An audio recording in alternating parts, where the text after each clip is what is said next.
channel Gunung Kawi. Yo tak dereki mah. Kandhane kang sekagajung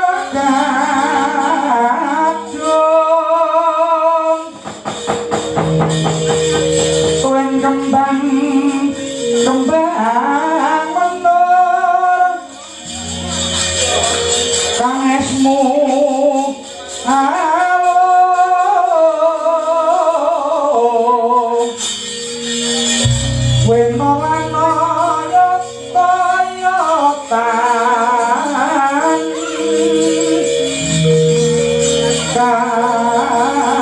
Kusumo mengambar waraku kusing tupokan malun kalun kabineko lemembo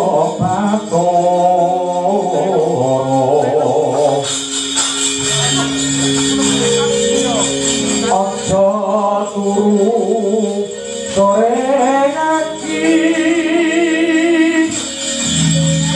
ana dewa nang jagat yang keng pokok kancanane sine lunga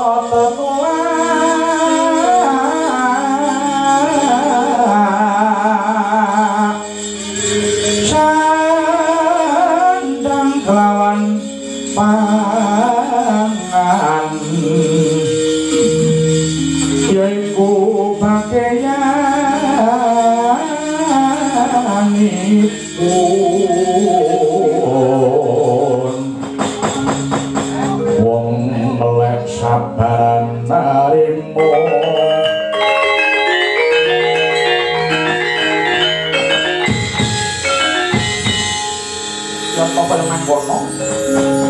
Sang Prabu Sri Harimurti pinggaing sanggar pamelengan memintosi Jawata wis katarima kang dadi pamintanyo gentya kang sinarita datang kadi ingkang mapan wonten sak jawipun kedaton para sata kuring sampun baris pendhem ngadang lampahipun Raden Garwaca konsap mau payen Raden Setyaki ya jumangkah Ndek sambil Raden Garwaca mangkono dadi panca bakal ames paring guru ing junar pati guru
Setyaki. Yo.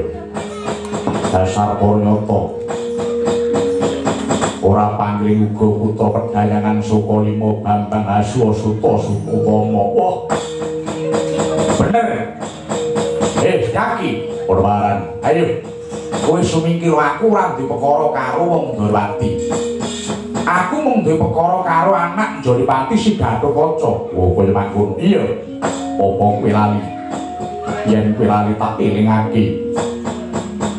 Yen to napas Gatotkaca kuwi anak Kang Mas Werkudara. Anak Kang Mas Werkudara padha karo anak Setyaki. Lho, yen mengkono kowe sabela dasar kowe mengkono. Yen kowe arep minta culika kelawan Gatotkaca ayo. Pakne cilik tandhi ngono. Oh, ladalah mendung kuwi. Kaya wis bisa ndilat tosik grigen. Kaya wis bisa munjur langit. Nyumbari wong Astina, tak ibaratake wong bosen urip. Maju bareng kene. Kumlame tanganku ora nyampe parapanmu, ora sigar mrapat terus takon terus sampe.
bakal ngayunake lawan Bratajaya cangkeme.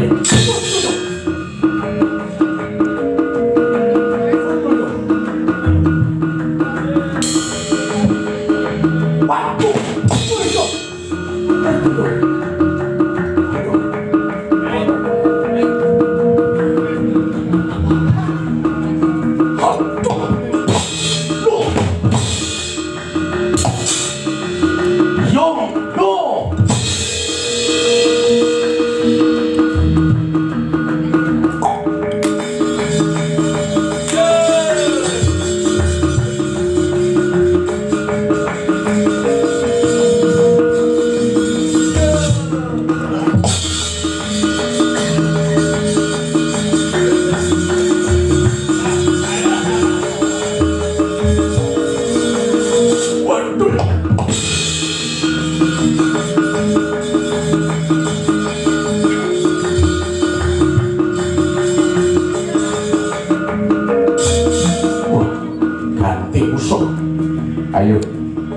pati kudu lan benono bah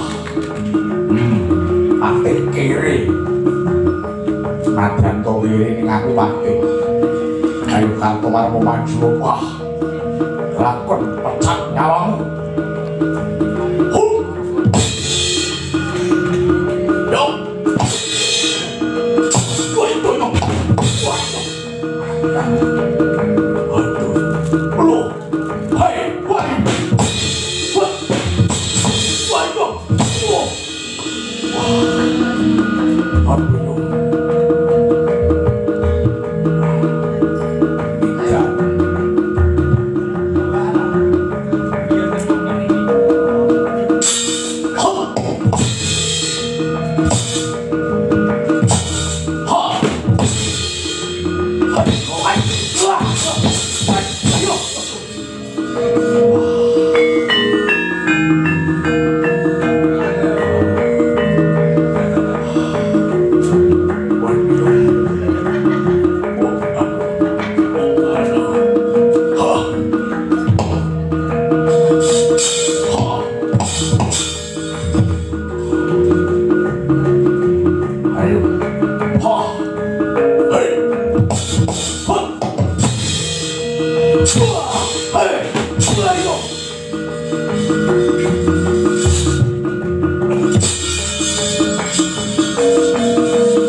santenaran dengan duit gong maguru gongso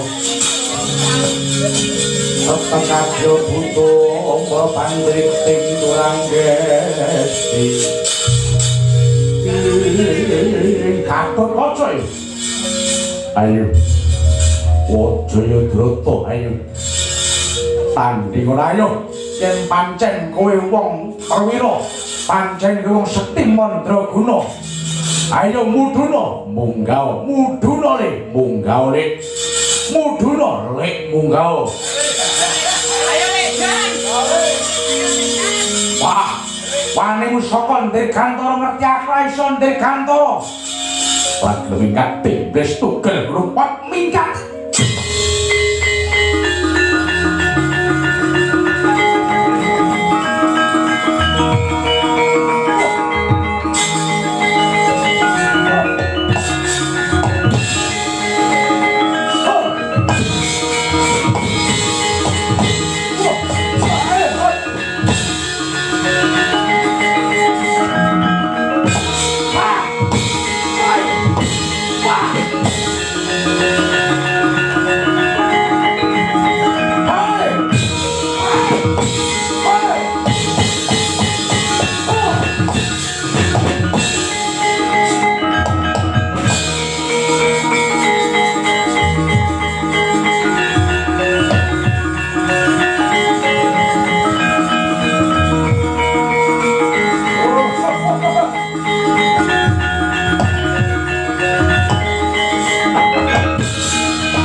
kekeran tangan ini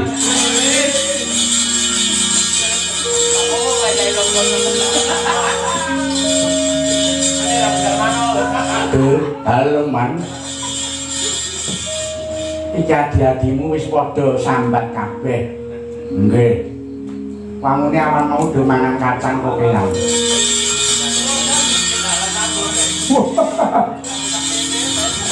lajeng pripun man Suwatama iki mau digawa nang puskesmas Kurmengan kono urung sadar-sadar e. Kartomarmo memang dirujuk nang Ramdhani Usada yo durung ana kabare. Jayadrata iki mau pamit budal pijet nih.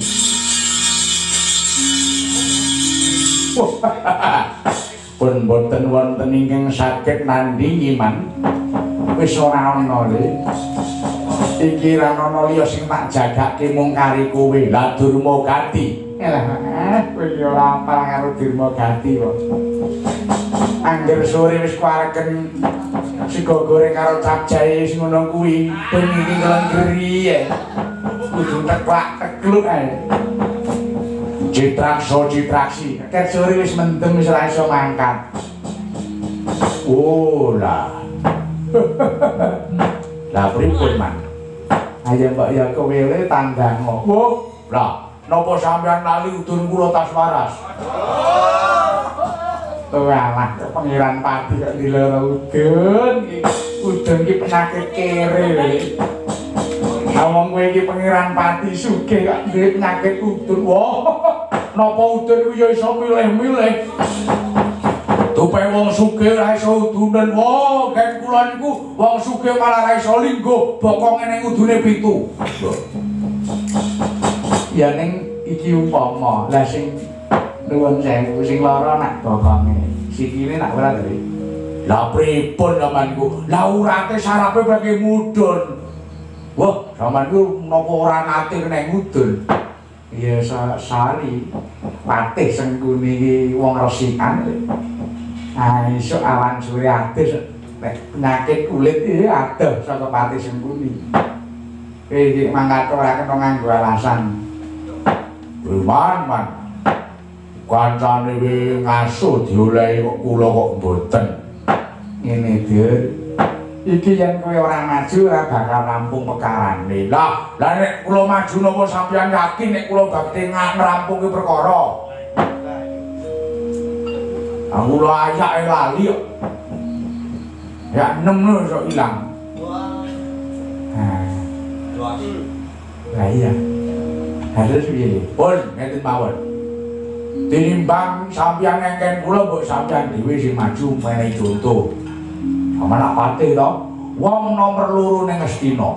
Menehi contoh karo kawulane. Kula niku pun manganggep ponakan. Kula kawula sampeyan. Pun. Sampeyan maju, lagi kula kedikir melu maju. Ngene Gil, umpama kowe tak jak nang umbulan kidul ngono, pripun tak ancup-ancupna. Ngongkon maju kok malah ngongkon wong gerang iki wani ora pun, ora maju ora patek man. Tuas maju, tuas babak bunyak pun buris lawa ora sida rabi yo ben. Wong belani wong sing aku dure sing maju yo buris lawa dhewe. Ning yo ora ngono. Iki kadang Nalindra. Ya ta, kowe kadang Sinten Prabu Kurupati, lah buris lawa kuwi kadang ratu ya ta. Nyai Ratu Ngastina. Ha iki dene ta ya duwe rasa piye ngono. Sak ora-orane aja nyawang buris lawa ning ngawang Banowati. Banowati sawang apane? Ora mung oleh cathah sitok ketuse iya. Karo Kakang Prabu Duryudana niku napa ngopeni tenanan? Kakang Prabu Duryudana niku gelem madang niku ora perkara masakane enak.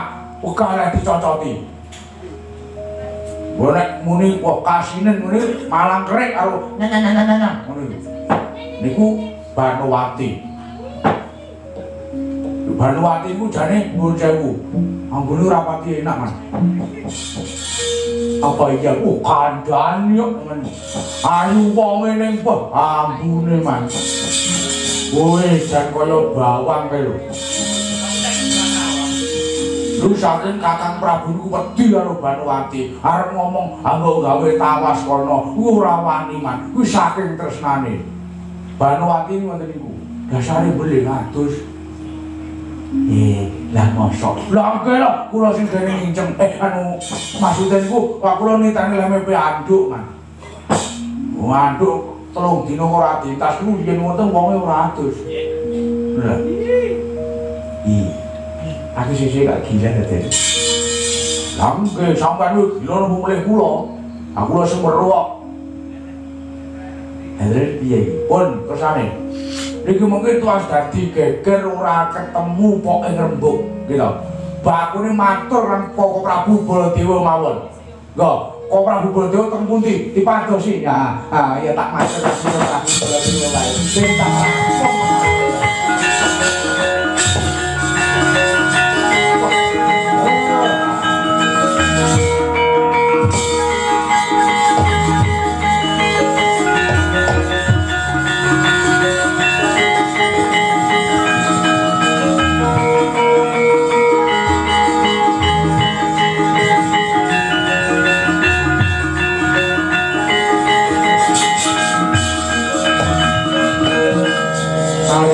ing dalu wong agung mangsa semedi sirep kang polawana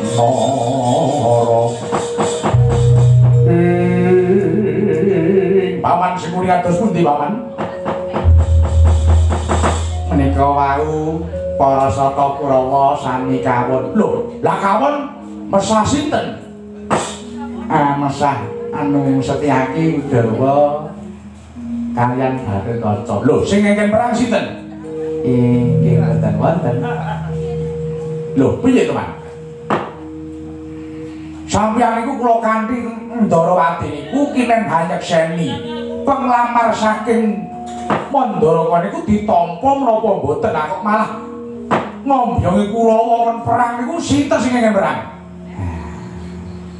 Masalahnya gini, lu lagi gue dan ngerti. Loh, orang seorang ngerti. Mestinya Kurawa maju itu sih ngomong sampeyan. Boten. Ngene. Kula niku mung kuwatir. Kuwatos nggon pundi? Kuwatos menawi Gatot kaca oleh damel mangke permadi sing dadi nganten. Lah yen ngono Burisrawa kok ngaplung. Ini sakit lho. Panjenengan ngertos piyambak ingkang ngrani Burisrawa menika tresnanipun kaliyan Bratajaya kados pundi? Umpama ora kelakon. Lah bocah niki praya sisa-sisa ndang nyemplung nyang porong. Eman. Sampeyan niku kula kanthi nggih ben Yai Kresna niku percaya yen to kula niki kejaba dadi kakange Bratajaya ning kula ugi kakangipe saka Burisrawa nggih dadi kula niki mapane teng tengah Burisrawa teng mburi kula Bratajaya teng ngarep kula kang nglamangke Bratajaya niki kula njaluk ewang sampeyan mergo sampeyan utusane Yai Prabu Duryudana. Yai Prabu Duryudana kaliyan kula padha-padha le mantu saka Mandaraka. Lho, kok malah tekan kene malah perang iki pripun? Nggih. Halo. Siap, salah. Nggih, maaf. Kepencet ngene.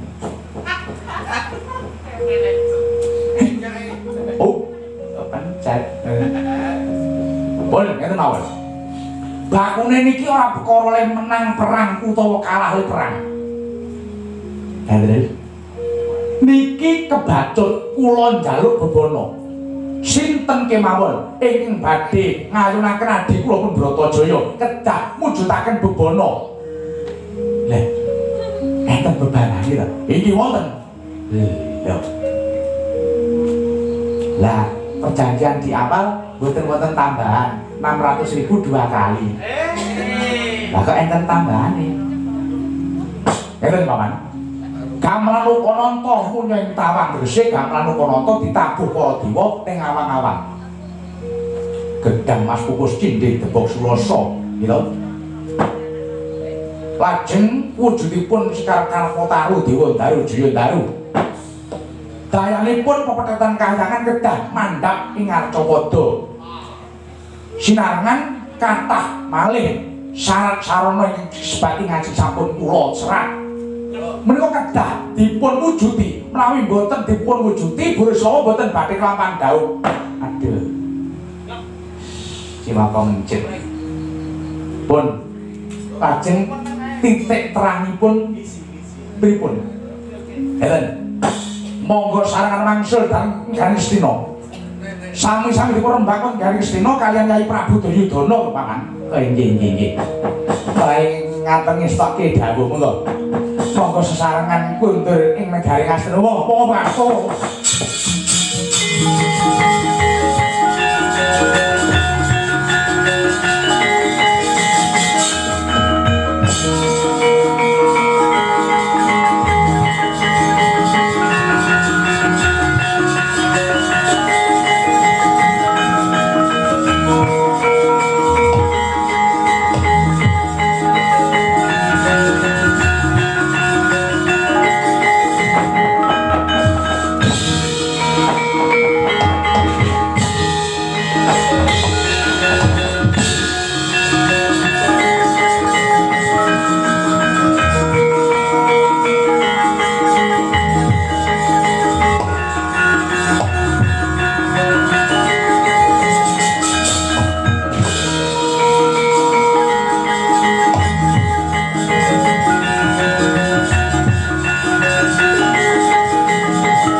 wani nggon munak yenake penglampar saka negara Ngamarta. Kepiye kanggur kawusanane wak Mundurwati Anur. Aduh Romo Kyai. Sewu patipun ingkang putra nyuwun sigunging Samudra Pangasami. Bilih anggen kula sowan menika tanpa wonten damel. Sipun boten wonten pikolahipun. Tegese kepiye? Katuri kawuningan Romo Kyai Kanjeng Wo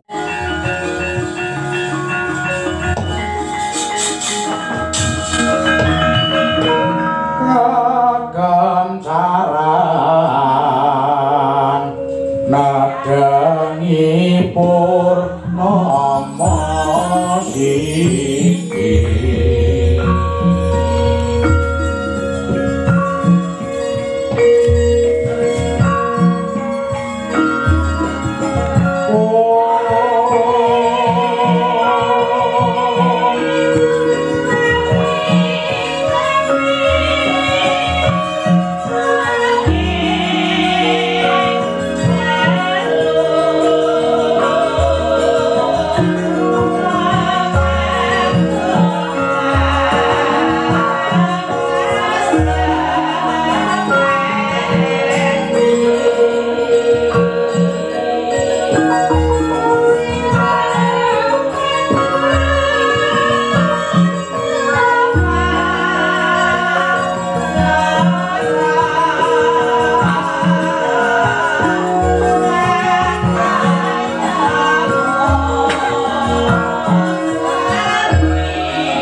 karunaning kaswase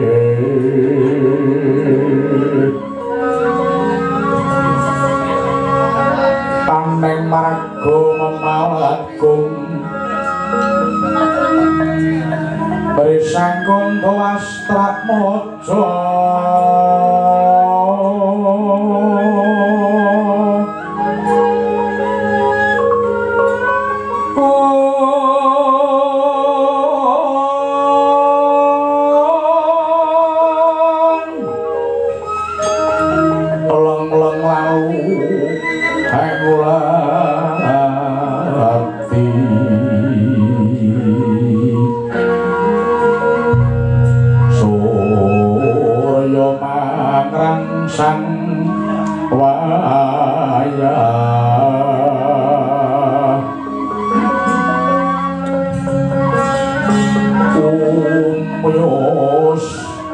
amor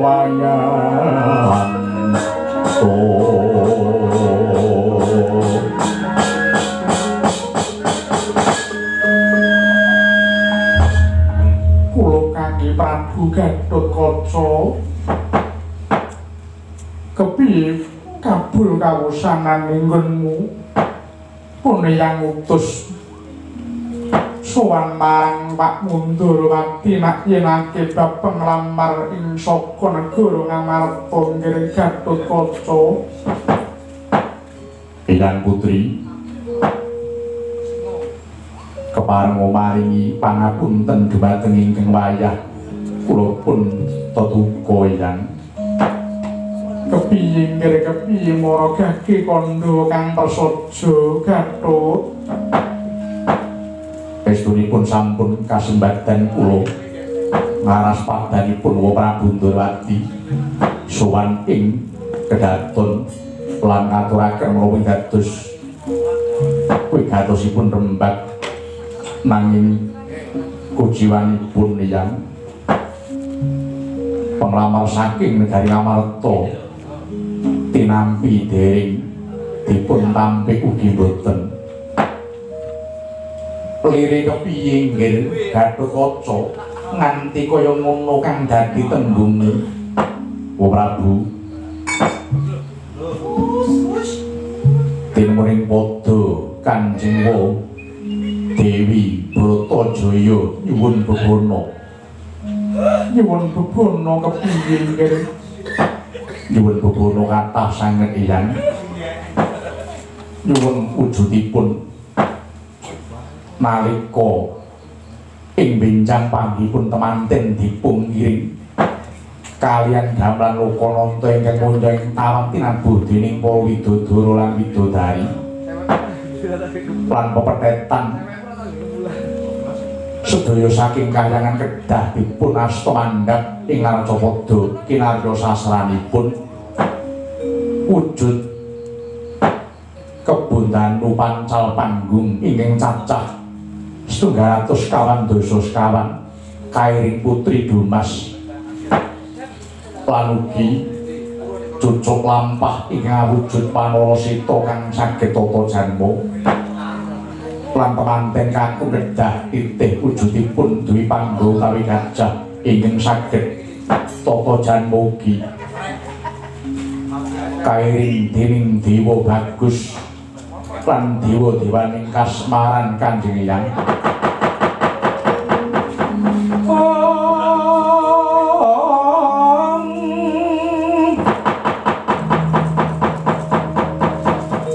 Sikrapala kang tumingal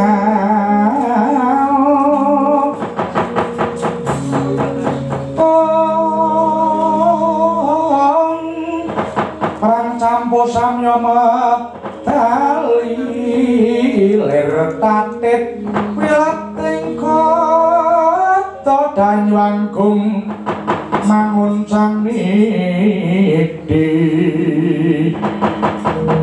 sangat-sangat cimicil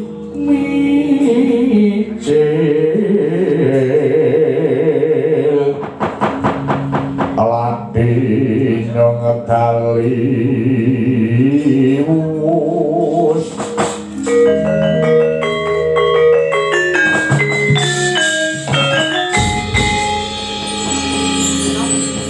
Wakudoro wah piye kabundi kepiye yen kaya mangkono Wakudoro Ibu Pak ibaratake sakeluarga sakula wangsa ing negara Ngamarta iki kaya wong mikul tegese wong mikul ngarep mburi kang nyangga bot ana tengah yen to bot-boting tengah kuwi yen tak rasa ora kuat sing padha mikul tinimbang dadi sengsara ning awak kuwi becik pikul lan kuwi mau dideleh yen ora kuat ning dalan kuwi becik dideleh wae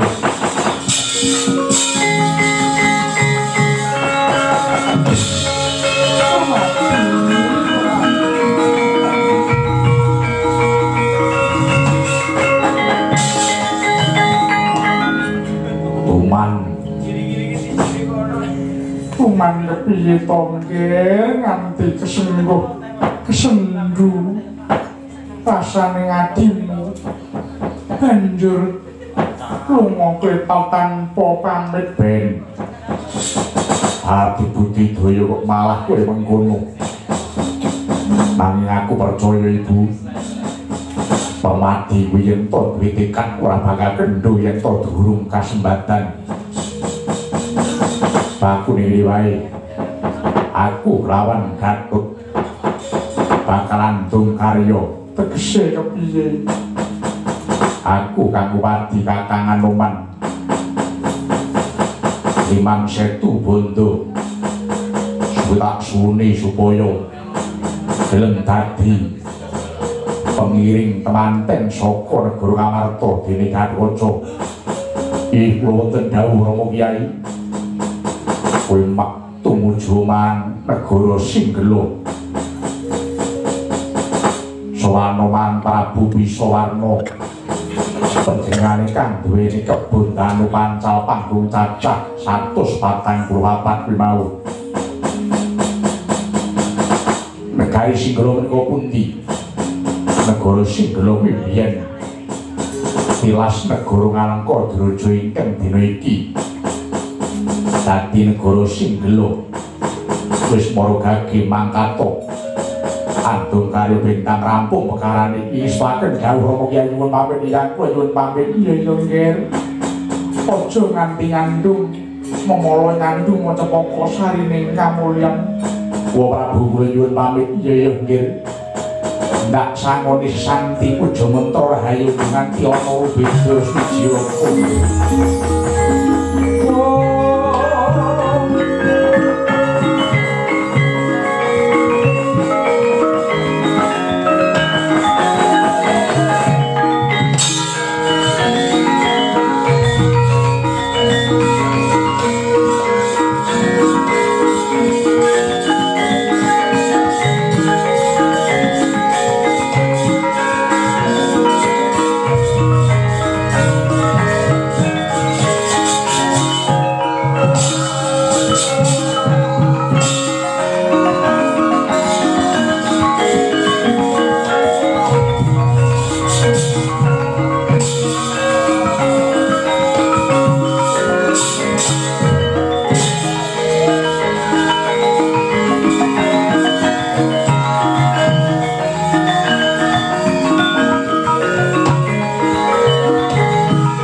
Sing jawata muga-muga pokang dadi sedya becik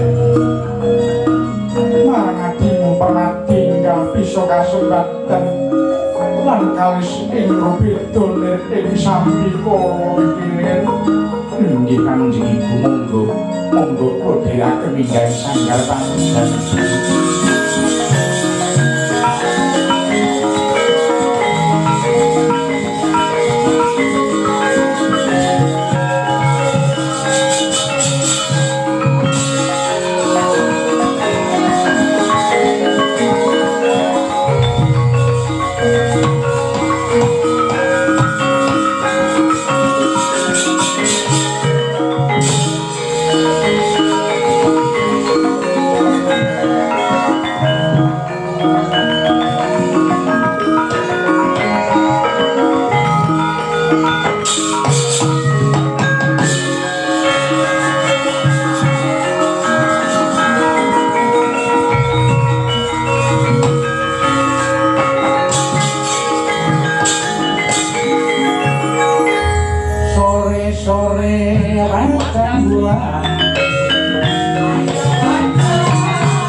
Mudharasa bab kahanan saiki. Nah, sarasa mudharasa bab perkara kahanan saiki.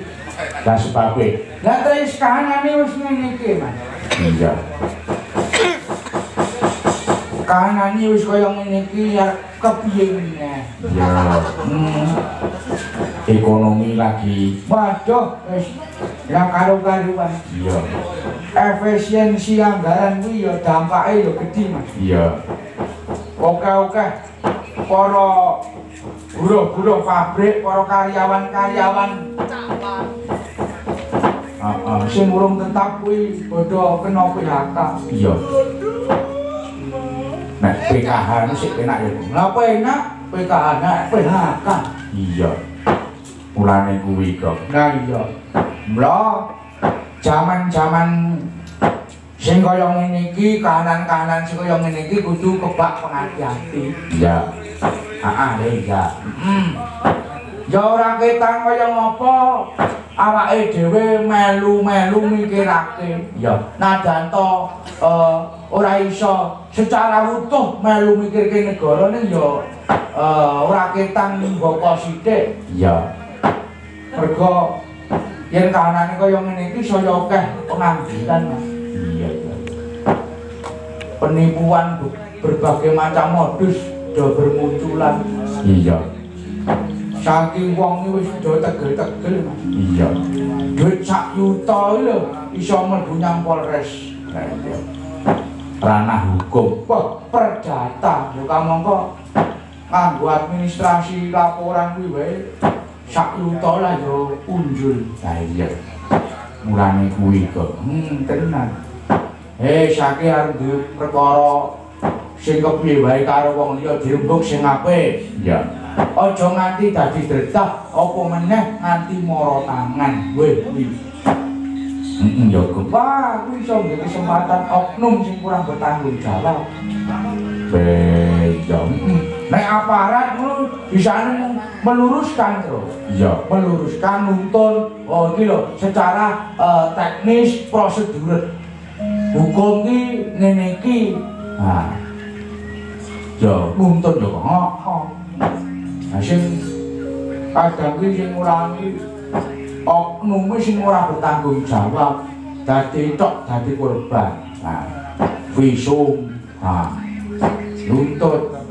lah iya ya kok. Mulai yo sarwa hati-hati. Tenan tembung sak pengucap langkah tindak nek ora hati-hati zaman saiki bebayani. Iya. Luwe-luwe usaha ki sing saingane akeh. Nah, sing nyorot akeh. Duit sithik ngene wae KPK nyorot. Lah iya. Ngono kuwi. Nek ora ndek duit ora nek nyorot. Lah iya. Mulane wis ta. Anane pengusaha-pengusaha sing do lancar kuwi patut dicontoh. Iya. Kayata Panjenengane Bapak Paijan iki. iya. Wah, luar biasa. Iya. Bakso kepala sapi. Iya. Sapa sing ora weruh ya kok. Wah, kondang. Ora ngerti nek saka kelahiran Ngarjamulya Tanah Kawin. Iya. Ya kok. Men patut dicontoh ora tegese ora gantung ki marang sapa-sapa. Kerja melu awake dhewe kuwi luwih penak. Sir nek kesel sir ngaso-ngaso. Sir madang-madang sir turu-turu. Lah iya. Nek melu PT utawa melu pengusaha perseorangan malah saya berat. Iya iya. Ora ning hari libur ora ning tanggal abang. Oh iya. Ini melu awake dhewe. Wo, bebas. Ning yo bebas ning tertib. Nah iki yo bebas ning tertib. Tur kerjane rapi. Oh. Ngono ya. Iya. Jadi kaya Mbak Sheila ki mangkane yo ngasta guru. Oh. Mucal. Ya iya. Oh iya. Patut bersyukur. Profesi apapun, Iya. paton kuwi ora ngrugekke wong liya. Teruskan, tekuni. Iya. Paton kuwi ora ngebot-boti pikirane wong liya, ora ngebot-boti pikirane dhewe. Lanjutkan. Iya. Wis to. Kaya sithik ra masalah bakune saben dinane eneng uang masuk. Oh iya. Bukan urung iso nabung kuwi pikir kae. Sing baku kebutuhan sehari-hari utawa kebutuhan primer kuwi kecukupan yo dhisik. Wah, iya. Rek ngomong to, Rek? Lah, aku arep omong lah kowe pangga ngomong ae lho. Iya. Nah, saking ngene, Bro. Awake dhewe diaturi utawa di utus supaya lek-lekan ning dalem kene. Nah, bakune karo ndedonga. Nah, iki ing seprapating wengi. Lho. Lah iki sepertelan ora seprapat.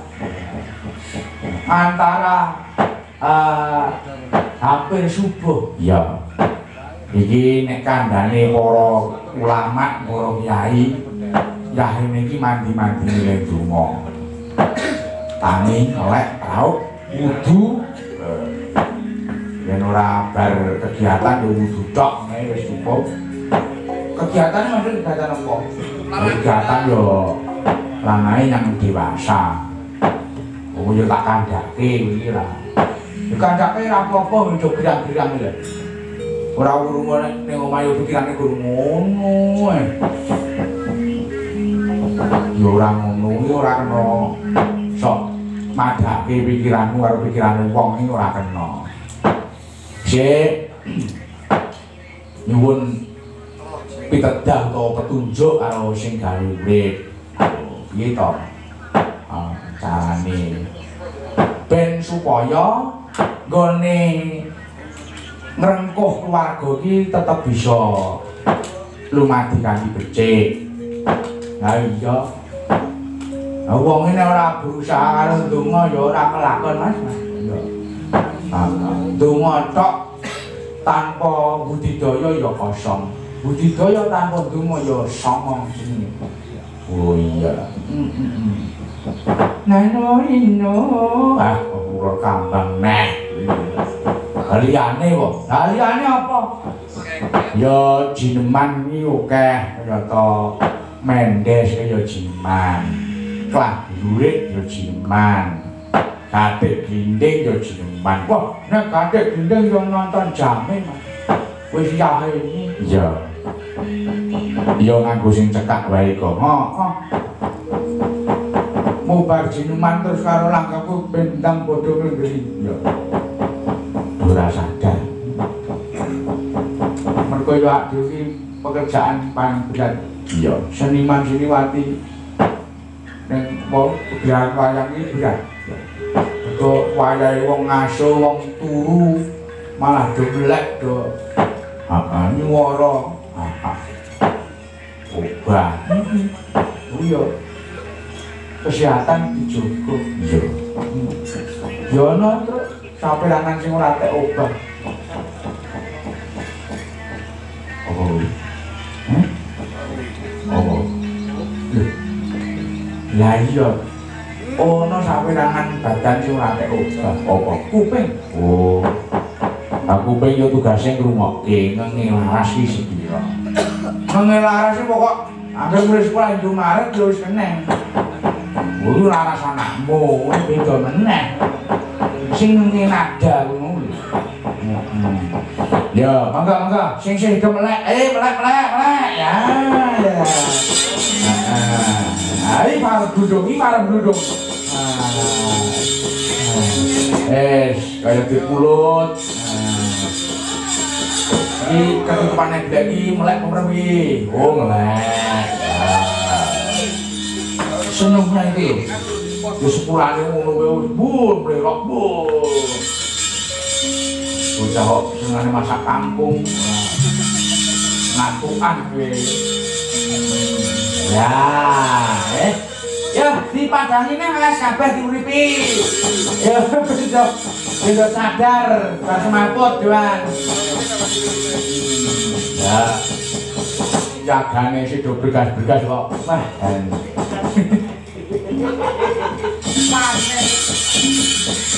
Berkas apane? Iya.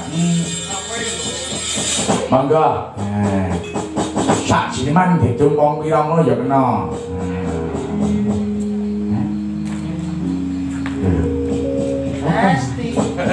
Ya ini kok golek es.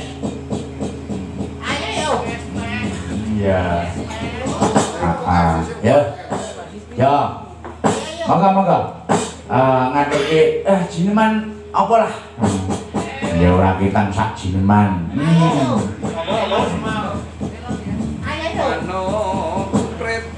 Sinten nggih? Nggih. Oh nggih. Saking pundi? Kula saking Sragen. Oh. Sragen. Ayo. Nggih. Rekaban. Oh nggih. Ibu tersebut. Nggih. Telepon.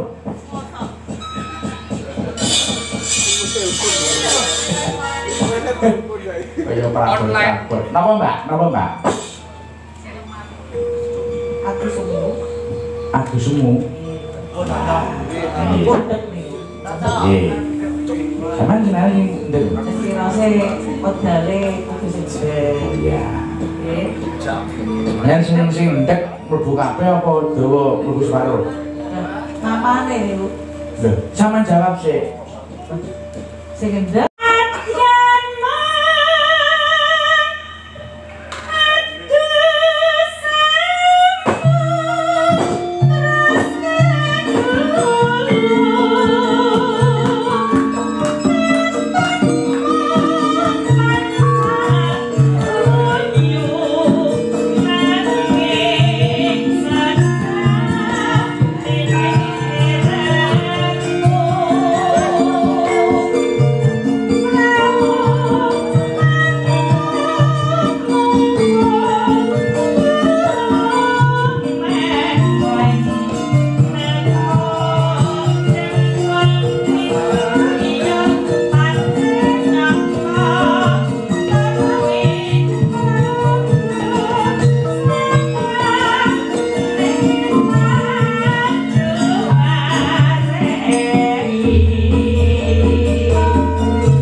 Jineman adu semu. Wah iya. nggih, matur nuwun dipun ndek to. Yang dhisik kulino adu semu. Lha Kulino adu semu. adu semune artine napa kok mboten mudeng. Adu semu niku ya alah ini ya. Cara boten sak iki kode lah. Adu semu dadi ketoke padha ora Bener. Oh, tumak minah wis tuwa. Iya. Lebih baik seperti itu. Biarlah yang generasi penerus saja. Iya. Aku ya sik kulino Mbak aku semune omah. Ampun. Nggih, monggo. Nah, pelok barang. Ya, pelok barang apa iki? Men bisa apa? Ya.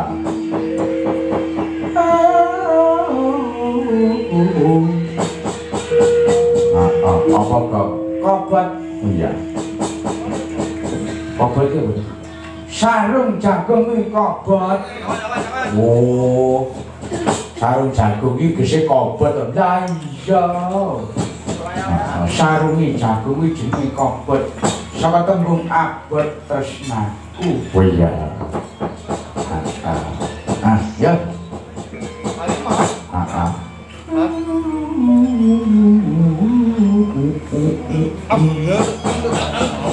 Ya. Yo tadi, ya Mas.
tembang iki mau bisa dipetik terus. Ya. Jroning mangun bale wisma kuwi najan to kahanan kepiye wae kudu tetep duweni rasa abot marang ya kuwi sisihane. Oh iya. Ibarate kaya munggah gunung. Najan munggah gunung ora wega watone tansah sumanding wong tansah eling sarung jagung. Oh iya sarung jagung. Padane kapotan tresno yen tanpa sitina kaya setahun sarung jagung abot rasaku. Najan to waduh wah iya panggah abot iya bot-bote yo lha iya wong nek wis janji tresno iki aja nganti lincah-lincah wong perwira sing bodho iki ora nate lincah janji.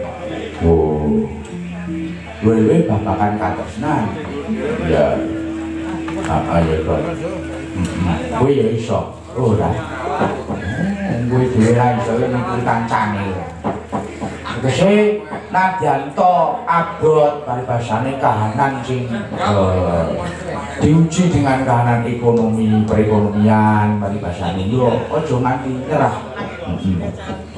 Mergo pernikahan itu 5 tahun pertama ujiannya adalah perekonomian. 5 tahun kedua adalah orang ketiga.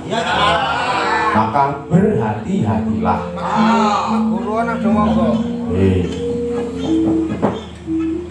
Kuwi yo bisa dibalik kan iso bareng. Janji karo perekonomian. Ekonomi lancar lan nyandet kuwi yo termasuk yo ujian. Lancar kuwi ujian. Yen wis diparing lancar perekonomiane terus engko karire ngecake piye, kelakuane piye. Nah, terus panggah slamsun ya. Yo ora apik kuwi yo ora becik. iya Bakune kebak ing pengati-ati nyo nyindro nyong. iya Ndara sowan bapak kepiye yo nyuwun dawuh yo nyuwun dawuh.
Ida kamanungsan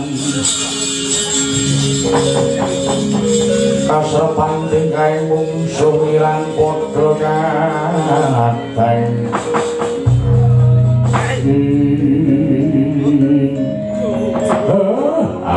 bergegek saduri-duri pomel lae Ndara kados pundi mawartosipun anggenipun paduka badhe palakrama Kakang Semar kula Den luwih becik aku paten ngono wae lara golek tombo kok waras megir-megir kon mateni niku pripun karepe Kakang Semar ing sekawit nggonku nglamar lawan Kang Mbok Ayu Bratajaya tanpa ana bebono bareng wis sesasi nggonku matur yen to bakal ngatu Rama tinemuning padha ana bebono kang kudu didaneni Kakang bebanane napa ora ana liya kejaba wujuding gamelan Lokananta ingkang munya ing tawang tinabuh dening para widodara lan widodari lan pepetetan kahyangan opak kudu mudhun pangarca padha minangka sasraning temanten kebundanu pancal panggung cacah 144 lan kairit Putri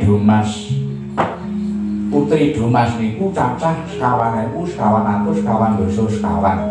iya Pak oke Pak itu LC ngendi ae kuwi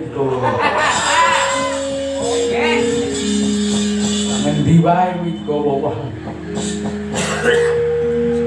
LC itu dari bener kiramu lan go nganggo cucuk lampah wanara sita kang bisa tata janma temanten kakung litih gajah ingkang bisa tata janma lan uga disekseni lawan dewa bagus Kakang amung ngoten mawon kok sampeyan niku bingung pun perkara bebono saking kahyangan mampasrahke kula pun tegese gamelan kono to iya niku Kalpataru Jayandaru Dewandaru dan Mas Pupus Cindit Dipok Surasla satunggalan iki to iya Kakang gampil pun pangkariku kula tak nebel rada lah ngebel apa yo duwe HP iki wayang kok cara jaman modern besok kuwi nganggo jenenge handphone tangan pun memanggil memanggil pun iki sampun lho dan kuwi tangan pun kuwi beres jadi hanya ada barang di tangan semuanya akan beres kuwi ngawur neh pian cara jaman wayang kaya awake dhewe ngene iki jenenge ya ta nganggo ya kuwi sing diarani apa kuwi lah wis bingung wis wali Aji Pameling pun kula tak ginakaken Aji Pameling nganggo kode 123 PLN kuwi ngebel kahyangan 123 mah halo ini dengan PLN Indonesia bisa dibantu bapak menunggu lho kok ngomong nih piye Kakang pun syarat saking kayangan sampun pepak Dewa Bagus anak kula Kamaja ingin pun kula kandhani niki mung kari nenggo syarat sarana wujuding kebondanu pancal manggung putri Dumas wanara seta tata janma nang ganjah saged tata janma nika kula tingali saking mriki kanthi soca pramana lan ugi epek-epek kula niki keng Rakanja Dipati lan keng putra pun Gatotkaca sampun budidayake bon pripun sedaya namung kantun noksanane sampeyan yo kudu siap kudu saweg kowe dhewe sampeyan ganti niki mengke sampeyan bakal dadi nganten wong dadi nganten iku ora kena dolanan niki barang sing sakral sampeyan sumpah ning ngajining pengulu niku padha karo sumpah ning ngajining Gusti disani para malaikat lho sampeyan ngucapke janji abdu nikah lho aniku pun abot sampeyan yen nganti sampeyan nirwa kewajiban dadi wong lanang mangsule wong wadon nganti nirwa kewajibane karo kantunge niku mengke ya padha-padha antuk sarusiku utawi kesiku saking Gusti kang nyipta jagat iya kakang banjur aku kudu kepiye pun mang tata lahir batin nggih mang tata lahir batin